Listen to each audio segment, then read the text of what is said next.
जो वर्कआउट करते हैं वो प्री वर्कआउट मील या प्री वर्कआउट स्नैक्स प्रेफर करते हैं, प्री वर्कआउट यानी वर्कआउट से पहले। बट मेरे अकॉर्डिंग अगर आपका वर्कआउट 1 आवर के अराउंड है तो आपको as such pre workout meal की और स्नैक्स की नीड नहीं है। क्यों? क्योंकि ऑलरेडी आपकी बॉडी में एनर्जी स्टोर्स अवेलेबल हैं।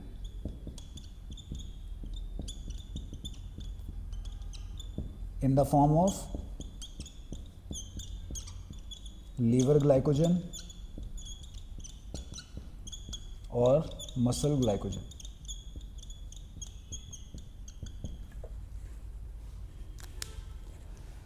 जो भी हम खाना खाते हैं, अगर आपको लगता है कि खाना खाते ही वो हमें एनर्जी प्रोवाइड कर देगा इंस्टेंटली, ऐसा नहीं होता है भाई। खाने को प्रॉपर डाइजेशन में, एब्जॉर्प्शन में टाइम लगता है। अगर वो प्रॉपर मील है तो 4 to 6 आवर्स लग जाते हैं, और अगर स्नैक्स है तो उसके लिए भी एटलीस्ट 1 आवर मुझे चाहिए। बट मैंने देखा कि जिम में बंदे आते हैं बैग में बनाना, एप्पल, कोई भी चीज़ कैरी कर रहे होते हैं अपने साथ, और उसको खा के और इंस्टेंट अपना वर्कआउट करना स्टार्ट कर देते हैं। थोड़ा सा और इसकी साइंस समझने की कोशिश करते हैं। अगर मैं वर्कआउट से पहले कुछ खा लेता हूँ और अब मैं अपना वर्कआउट स्टार्ट करूँगा, तो मैं किस चीज़ को डिस्टर्ब कर रहा हूँ यहाँ पे? ब्लड फ्लो डिस्ट्रीब्यूशन को।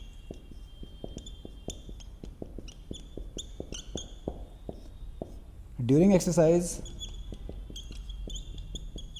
जो भी मेरी वर्किंग मसल है, जिस भी मसल का मैं वर्कआउट कर रहा हूँ, उस केस में फॉर एग्जांपल अगर मैं चेस्ट का वर्कआउट कर रहा हूँ तो चेस्ट में जो ब्लड है, ब्लड फ्लो का डिस्ट्रीब्यूशन ड्यूरिंग माई वर्कआउट 84% होता है। आउट ऑफ 100% ब्लड, 84% ब्लड अब चेस्ट में या पेक्टोरालिस मेजर में होना चाहिए। बट अगर मैं कुछ खा लेता हूँ तो अब यहाँ से ब्लड फ्लो डिस्ट्रीब्यूशन चेंज होके टूवर्ड्स डाइजेशन चली जाएगी, क्योंकि आपने खाया है। अब ऑब्वियस सी बात है, ब्लड अब वहाँ पे कॉम्प्रोमाइज़ होगा, तो डाइजेशन में जाएगा वो ब्लड, और यहाँ से फिर आपका जो मसल एक जो पंप आता है ड्यूरिंग एक्सरसाइज, वो भी अच्छा नहीं आ पाएगा। और ड्यूरिंग वर्कआउट हो सकता है आपको इनडाइजेशन फील हो, नोजिया फील हो, वॉमिटिंग भी आ सकती है, तो स्टमक प्रॉब्लम्स ये भी इशू आ सकते हैं, या गैस्ट्रो इंटेस्टाइनल डिस्ट्रेस जिसे हम कहते हैं, जीआई डिस्ट्रेस, ये भी प्रॉब्लम हो सकती है। प्री वर्कआउट नहीं है, सेम ड्यूरिंग वर्कआउट भी आपको कुछ कंज्यूम नहीं करना चाहिए। ड्यूरिंग वर्कआउट में मैंने देखा है मोस्टली बंदे इलेक्ट्रोल कंज्यूम करते हैं। आजकल चला हुआ है कि इलेक्ट्रोल का एक सैशे लाएंगे पानी में, उसे डिज़ोल्व करके, और उसे during the workout sip sip करके पीते रहेंगे। अगर इलेक्ट्रोल का जो सैशे है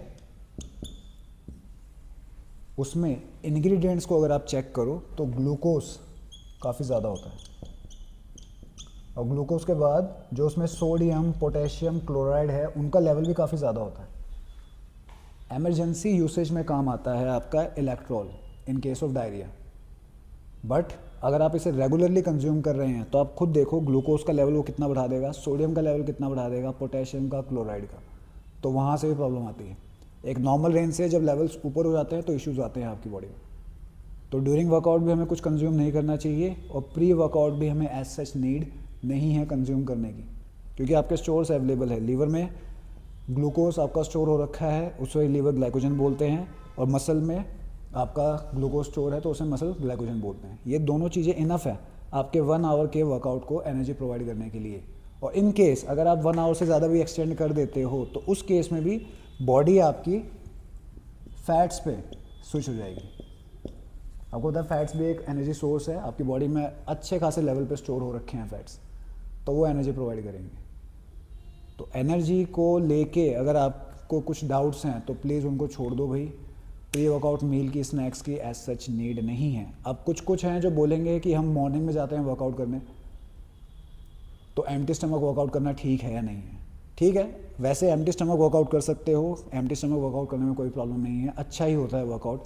बट इन केस अगर आप मॉर्निंग में जाते हो वर्कआउट करने, तो आप उठते के साथ ही 1 glass of lukewarm water with Honey, with pink salt, और विद लेमन कंज्यूम करके आप जा सकते हो वर्कआउट करने। और उसमें भी एटलीस्ट 30 to 60 मिनट्स का गैप रखिए, या एटलीस्ट 30 to 45 मिनट्स का तो गैप रहे। और इन केस अगर आप कैफ़ीन भी कंज्यूम करते हो, एम्प्टी स्टमक तो मैं सजेस्ट नहीं करूँगा, but in case of evening आप वर्कआउट से पहले कैफ़ीन या कॉफ़ी कंज्यूम कर रहे हैं, और कैफ़ीन या कॉफ़ी की जो मैं बात कर रहा हूँ तो मैं ब्लैक कॉफ़ी की बात कर रहा हूँ, उसमें भी एटलीस्ट 30 to 60 मिनट्स का गैप दीजिए। तो देख रहे हो लिक्विड फॉर्म के लिए भी मुझे 30 to 60 मिनट्स का गैप देना पड़ रहा है, तो अगर मैं कुछ सॉलिड खा रहा हूँ तो उस केस में तो और भी ज़्यादा प्रॉब्लम है। तो इन चीज़ों का आपको ध्यान रखना है और ट्राई कीजिए, ट्राई करके ये जो भी हैं जो मैंने आपको बताए हैं टिप्स, इनको ट्राई कीजिए, और जो आपका फीडबैक है प्लीज़ अपने जो कमेंट सेक्शन है उसमें शेयर कीजिए।